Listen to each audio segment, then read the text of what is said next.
अपार सामर्थ होती है।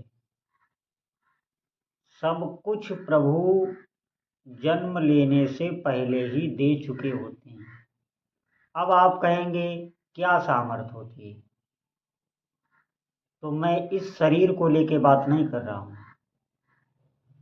मैं उस शरीर को लेके बात कर रहा हूं जो ये शरीर रूपी वस्त्र पहने हुए है, जो आपका वास्तविक स्वरूप है। मैं उसकी बात कर रहा हूं। हम इस पिंजड़े में बंधे हैं, तभी ये हमारी सामर्थ्यहीनता नजर आती है। निश्चित मानिए, आप महापुरुषों को देखिए जो मनुष्य शरीर में ही हैं, लेकिन उनमें अपार सामर्थ्य है। क्यों? क्योंकि वो संसार में फंसे हुए नहीं हैं। इंद्रियों से वो भोग नहीं भोग रहे हैं और इसी शरीर में है, फिर भी उनमें असीम सामर्थ्य है। हमारा हाल ये हमारा भीतर का चिंतन ही किए हुए है।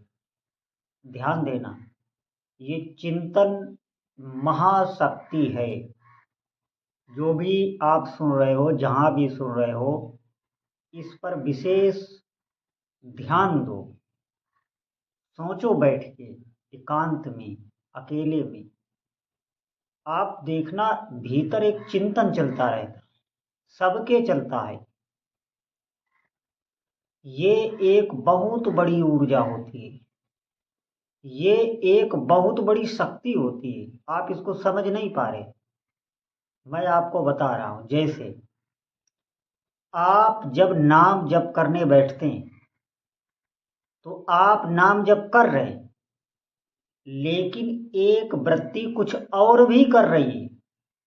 आप देखना कभी, आप नाम जप भी कर रहे हैं, लेकिन एक वृत्ति कुछ और भी कर रही है।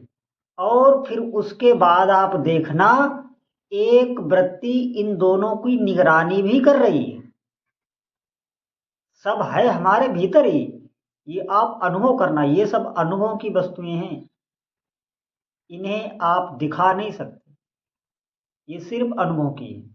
आप देखना ऐसा होता है कि नहीं होता। जब हमारा चिंतन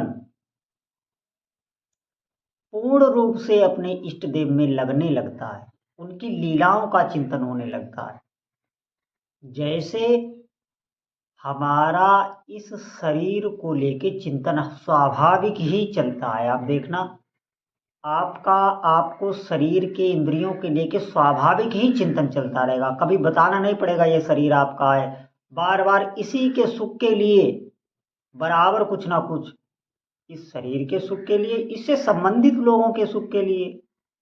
मतलब जितना आपका संसार है, आप उतना ही सोचेंगे, उससे ज्यादा नहीं सोचेंगे। ये भी ध्यान रखना, ये जो आपका संसार है, सबका संसार अलग अलग होता है।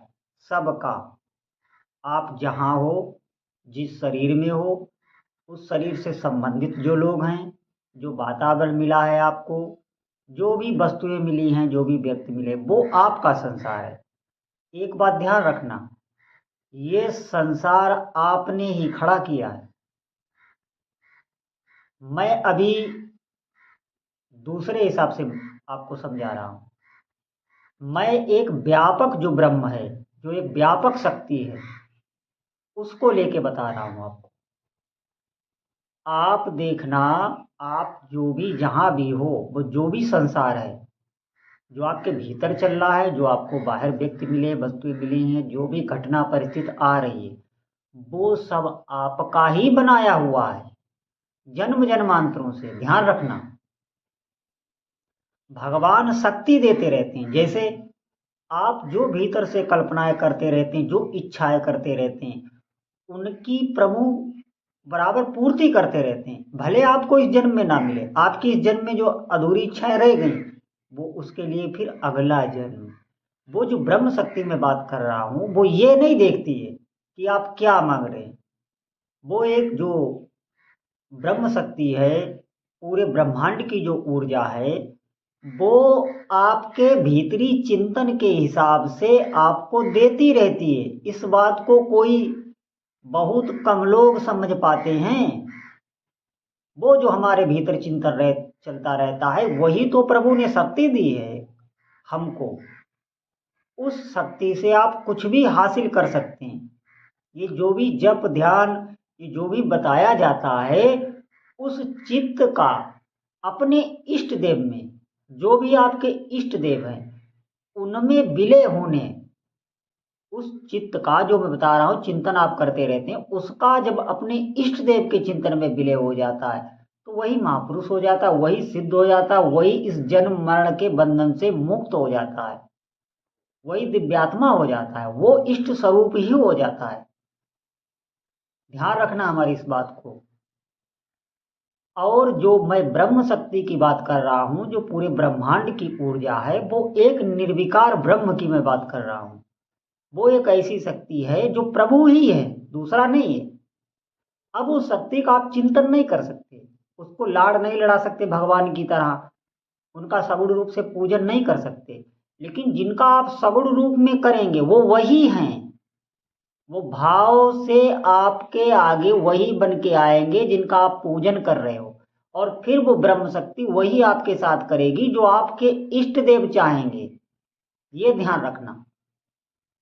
इसीलिए मैं बार बार कहता हूं, सभी देवी देवताओं में कोई भेद नहीं है, वो वही ब्रह्म शक्ति ही, वही देवी देवता सब बने हुए हैं। यहाँ तक कि हम आप भी बने हुए हैं, उस शक्ति से जुड़े हैं।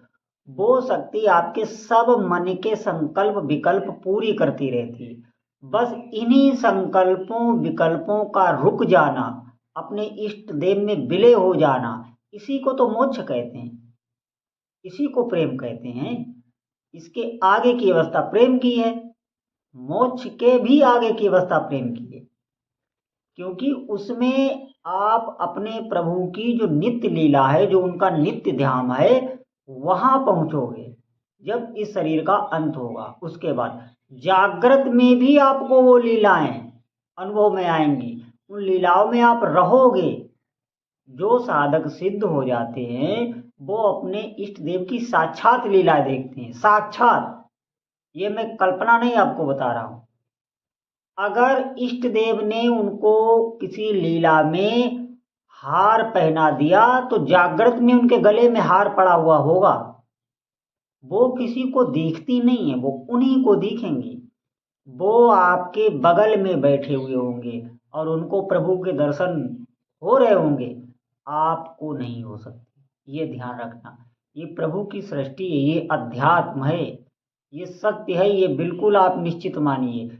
ये दृष्टिगोचर नहीं है, ये आंखों के सामने ऐसे नहीं आ जाएगा जैसे हम सब देखते हैं। अगर ऐसे हो जाए हमारे आंखों के सामने चमत्कार, तो फिर सब साधक ही हो जाए, सब साधु ही हो जाए। अब हमारी बात पर ध्यान देना, जहां से हमने सत्संग आरंभ किया था कि चिंतन, सबसे बड़ी बात, हमें अपना चिंतन प्रभु की तरफ ले जाने की कोशिश करनी है। कर नहीं हम सकते, कोशिश करनी है। मैं जानता हूं ये बहुत कठिन है, क्योंकि चित्त की कई वृत्तियां होती हैं, वो पूरा पूरा एक जगह पे नहीं लगता। अगर पूरा पूरा ध्यान से आप कोई भी कार्य कर दें तो वो कार्य इस जगत में एक चमत्कार होगा, वो कार्य नहीं होगा। एकाग्र से पूरा पूरा चित्त जहां भी उस ऊर्जा को आप लगा देंगे वहां पर एक चमत्कार होगा। ये जो हमारा चिंतन है, एकाग्रता है, इसमें बहुत शक्ति होती है, लेकिन वो इतना फैला हुआ होता है, कई वृत्तियां होती हैं। जैसे आप जप कर रहे हैं तो जप करते करते आप कहीं जा रहे हैं, कहीं सोच रहे हैं, और एक वृत्ति से ध्यान भी रख रहे हैं कि देखो मैं कहाँ चला गया, जब कर रहा था वो कहाँ चला गया, ये गुरु अपराध हो गया, ये अपराध हो, ये सब सोचते भी रहते हैं। ये इसी को हमें जानना है। इसके लिए आपको अपने प्रभु से प्रार्थना करनी है, विनयवत होकर जप करते रहना है, और नाम भगवान से ही प्रार्थना करना है। इसी को पुरुषार्थ कहते हैं। और अगर ये आपका सिद्ध हो गया तो इस जगत में फिर कुछ भी पाना शेष नहीं रहता, क्योंकि जो शक्ति प्रभु ने हमें पहले से ही दे रखी है, उस शक्ति का सही प्रयोग होता है, तब फिर ऊर्जा बढ़ती है। जब ये चिंतन प्रभु में लगने लगता है तो ये बढ़ने लगता है, क्योंकि अब ये समुद्र से मिल गया, अथाह समुद्र है वहां, फिर ये वही हो जाता है। इसीलिए सभी साधक सावधान।